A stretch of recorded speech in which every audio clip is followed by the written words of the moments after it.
Imagine you wake up at 3, you train at 4, you go 4 to 6, come home, breakfast, relax, blah, blah, blah. Now you're back at it again, 9 to 11, relax, and now back at it again, 2 to 4, and now you're back at it again, 7 to 9.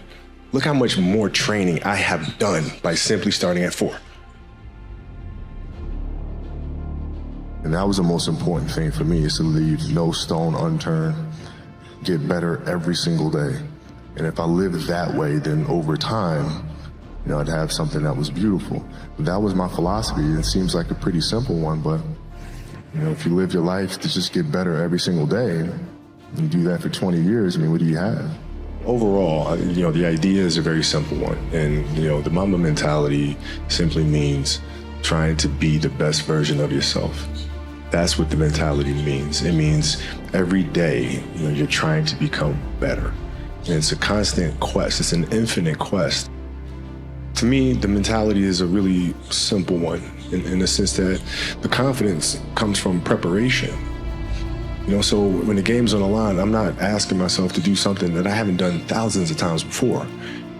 When I prepare, I know what I'm capable of doing, I know what I'm comfortable doing, and I know what I'm not comfortable doing.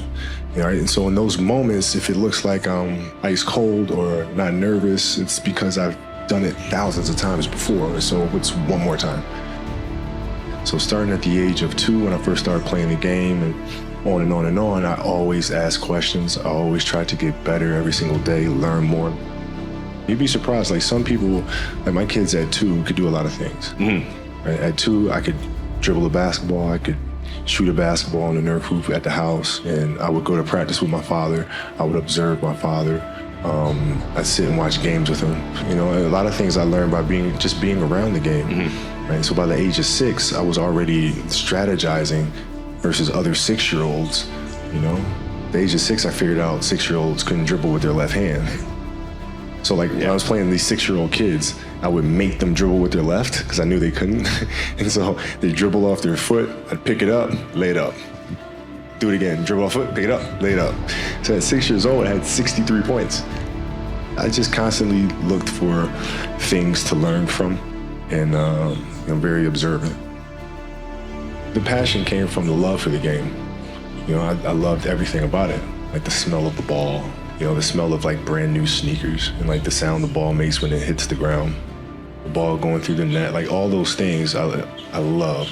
And so the passion comes from that, because once you have that love, you just want to be a part of this thing all the time. I was born to play basketball, you know what I mean? And I played a lot of different sports, but nothing brought me the sense of peace and of escape, that the game of basketball did. When I need that escape, it's there for me, right? When I need a friend, it's there for me. When I need to vent and don't dunk, and it's there, So the game is absolutely everything for me. I had goals, I had expectations and things I wanted to accomplish, and so like the outside world could not meet that for sure. I knew I wanted to win like 5, 6, 7 championships. That was my goal. For me to come out and say that, people would think I was a lunatic. So no matter what they said or what they threw at me, my expectations were certainly higher. But you can't control that passion, man. Sometimes you kind of have a fire. You need to keep those flames burning. Man, ain't nothing you can do about it. Like you don't really have much of a choice. Like you wake up in the morning and you go. Even if you tried to dial it back, it'll just build up, and then it'll just like come out 10 times worse than it was before. Can't really control it. There's a quote from one of my English teachers at Lower Merion named Mr. Fisk. He had a great quote that said, "Rest at the end, not in the middle." And that's something I always live by.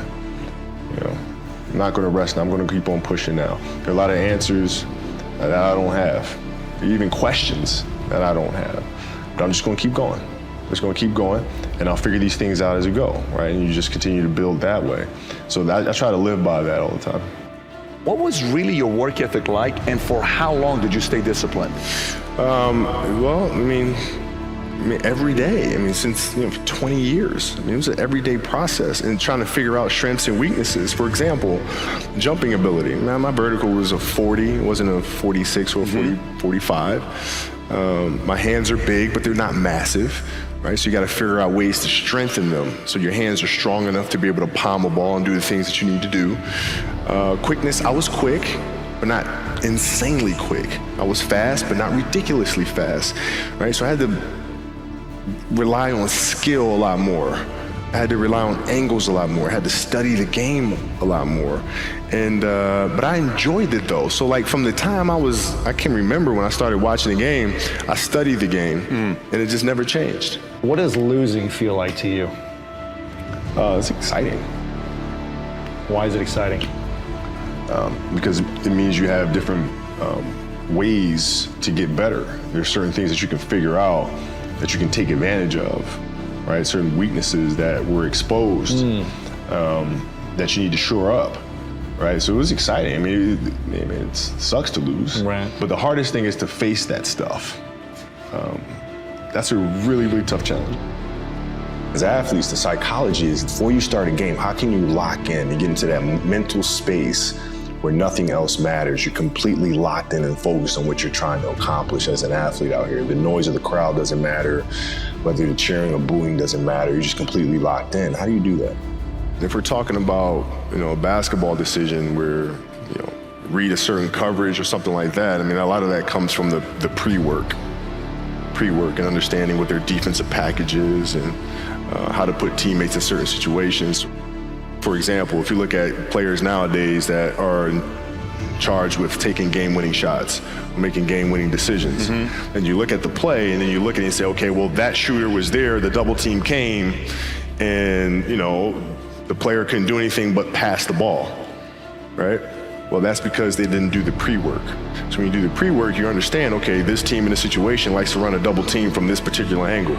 All right, so I'm gonna clear that side out, force the double team to come from a different angle, move myself to a space on the floor where it's gonna take a long time for the double team to come, and now I can circumvent the double team and get to a place on the floor where I can knock down a shot or get to the basket. So it's all that pre-work. Well, I mean, here's why practice was important to me. Not from just the standpoint that I enjoyed playing. Like, I enjoyed being there. I enjoyed getting better. But as a leader of a team, it's also your responsibility to elevate the rest of the guys. And what people tend to get stuck on a lot is saying, okay, the way to make players better is to pass them the ball when they're open. That's a very trivial way to look at things. What you have to do is you have to get them emotionally to want to be better. You have to get them to an emotional space where they wake up every morning driven to be the best version of themselves, right? How do you do that? And in practice, for me, it was a chance to drive them, to challenge them, right? And this is where you have to know your teammates, because if it's late, we just had a back-to-back and we had practice the next day, you show up, guys don't feel like going through the motions, don't feel like practicing. It's important to know each and every one of them individually, personally, because then you know what nerve to touch. Some guys, it's like, okay, come on, let's, we can do this. That'll get them going. Other guys, no. You got to figure out what button to push. Powell was always Spain. If I tell them how they lost in a gold medal to us and how they're going to lose again, how I'm going to beat you in practice just like I beat you in a gold medal game, he would hate that. But that's what practice was. You have to drive them. You absolutely have to. And if practice is more intense and harder than a Game 7 will be, then a Game 7 will be easy. But if it's not, then that's when teams start folding and capitulating. I think the best way to prove your value is to work, is to learn, is to absorb, to be a sponge. Right? You always want to outwork your potential. As hard as you believe you can work harder than that. And that's what I tried to do when I first came in the league. But, basketball is such a direct competition sport. That competitive nature, the work ethic, and curiosity. Because I asked a lot of questions. Playing with Byron Scott, I asked him a lot of questions. Eddie Jones, who was great at chasing guards off the screens, and I didn't understand how to do that. I would sit with him before practice, after practice.